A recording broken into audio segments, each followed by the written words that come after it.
get an opening statement from Coach, and then we'll open it up with some questions.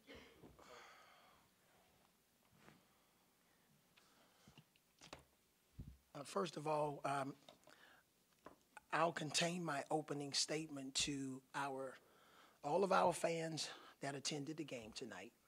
There are a lot of fans that's been Alabama basketball fans long before I got here, okay? And I see a lot of those folks, at the grocery store and at restaurants all around the city.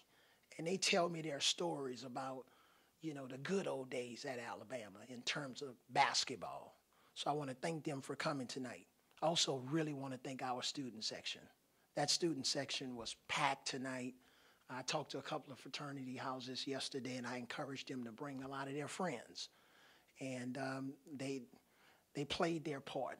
And so we have a lot to talk about with the game, but I just want to really thank those combination of people that have been here for years and season ticket holders and our student body for showing up and making a lot of noise tonight.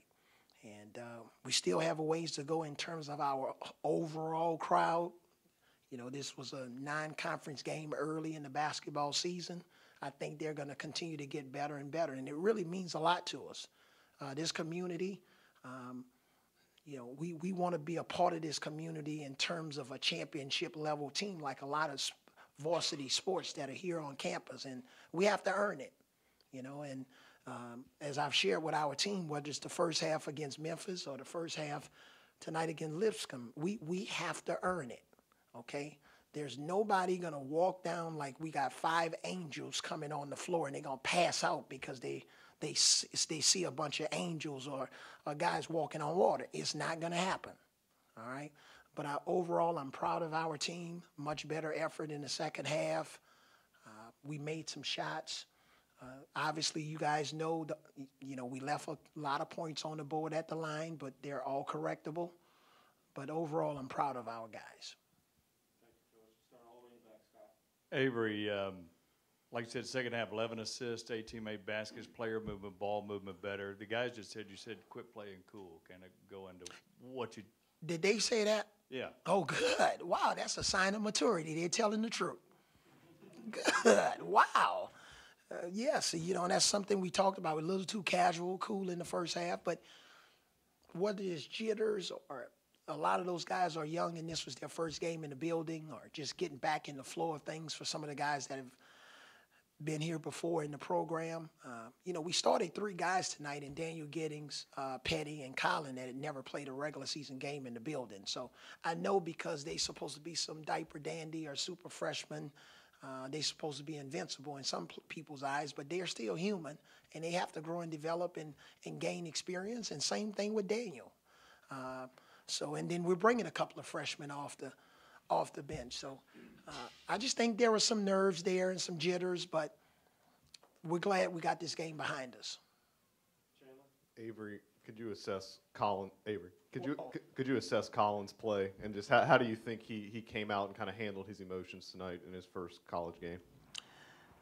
I think he's been a champ in terms of his courage and character and mainly commitment to the program. You learn a lot about people in adversity.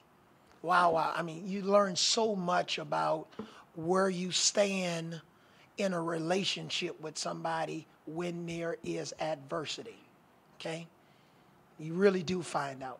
And he and I and the rest of his teammates, they sincerely love him, and he sincerely loved them.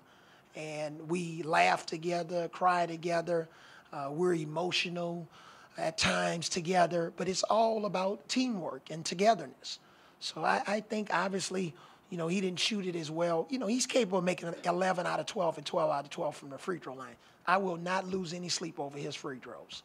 Okay, but I think he's had a lot on his plate, but let's give his teammates credit also from going through whatever he's gone through with him and the way they've supported each other.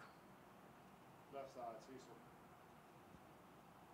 Coach, in talking to you before the game, your biggest concern after the opener against Memphis was defense. Coach Alexander said you really took them out of what they wanted to do offensively tonight, were able to really shut down their best player. How did you feel like the emphasis in practice on defense carried over tonight? I think there was some carryover. I still thought we were lackluster in the first half. You know, the defense that we played in the first half of both of these games it's just not good enough. But as I told our players, I'm always going to tell them the truth. They got to trust my judgment. We got to have the type of mental toughness on a consistent basis and teamwork on the defensive end. And whether it's football or basketball, you have to win your individual matchup, and you just can't get beat. And we're not at that level yet. You know, we're getting beat too much on defense. Stay on the left side, Alex. We saw Colin, bounce around, looking active pregame. What kind of energy did you see from him? And did he seem nervous? Could you tell he had some? He missed the first shot, but hit several after that. Right. Was he bouncing around before? He was active. He was animated. Did he dunk in the warm-ups? Yeah. Was he maybe trying to get the students fired up? Whatever it is, that's what we need, okay? Because we don't talk. So I need a little animation and emotion and pride and whatever they call it, swagger. Or I call it confidence, not arrogance. So I'm sure he probably was. He's had a long road. And, when we played in our closed-door scrimmage, which I can't talk about publicly, he was on the floor. And we saw him in a lot of different lineups with his teammates, and we liked overall what we saw. And, this year, guys, we're starting 2 point guards. I'm starting Dejon Ingram, who played point guard for us all last year, and Colin. And we think that combination of guys being on and off the ball, we think we can be effective. But, yes, if he was animated and emotional and excited about the game, that's the guy we recruited. Stay on the left here, Mark. Do you have a sense of what you want to do with the rotation right now, or is it too early with both Braxton and Raleigh out? I have a sense. Yep, I definitely have a sense, and it may be a situation where we have to rethink some of the plans that we had coming into the season, because you remember, because I know you probably got this on a recording somewhere, all right? I said I wanted to try to get to 8-man rotation. You may have to go to 9, and we just have to adjust, and maybe there are situations where we play 3 big guys all in the same night. But everybody this year, including Lawson Schaefer, okay, we confident in putting everybody on the floor. Okay, let's go, Jim, we'll go all the way back in the back row to Ryan. Colin had a plus 21 in 27 minutes. How would you characterize that performance and that efficiency? Overall, for a first game, not bad. Obviously he was a little disappointed with missing some free throws, but I wasn't really that disappointed because I know what he's capable of. But I thought he put pressure on the ball. He's not going to probably get enough credit defensively this year, as he should. This guy can get down and defend people 94 feet, and it's really energized our team. And, AJ's taken his full court defense to another level. Herb is a stud on defense. And we think with Herb and Dejon, when Braxton gets back, and Colin and AJ, we think we have some guys with some foot speed that can do a good job of defending the basketball full court and in the half court. We just need to be a little bit more disciplined. We're not there yet in the area of discipline.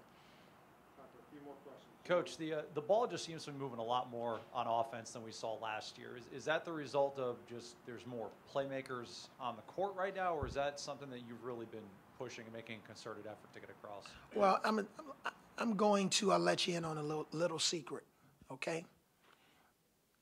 A lot of coaches, especially these gurus, these offensive gurus, your plays work a lot better when you can pass and dribble and shoot.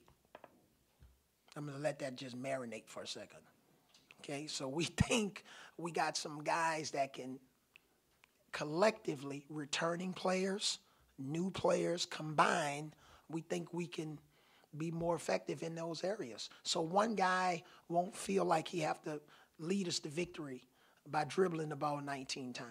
In our first year with Retno Basahan, to put a product on the floor that can be competitive, we had to do what we had to do, and he was that guy, Okay, he just had to make plays for us. In year 3, we're a little bit different now. We're built a little bit different.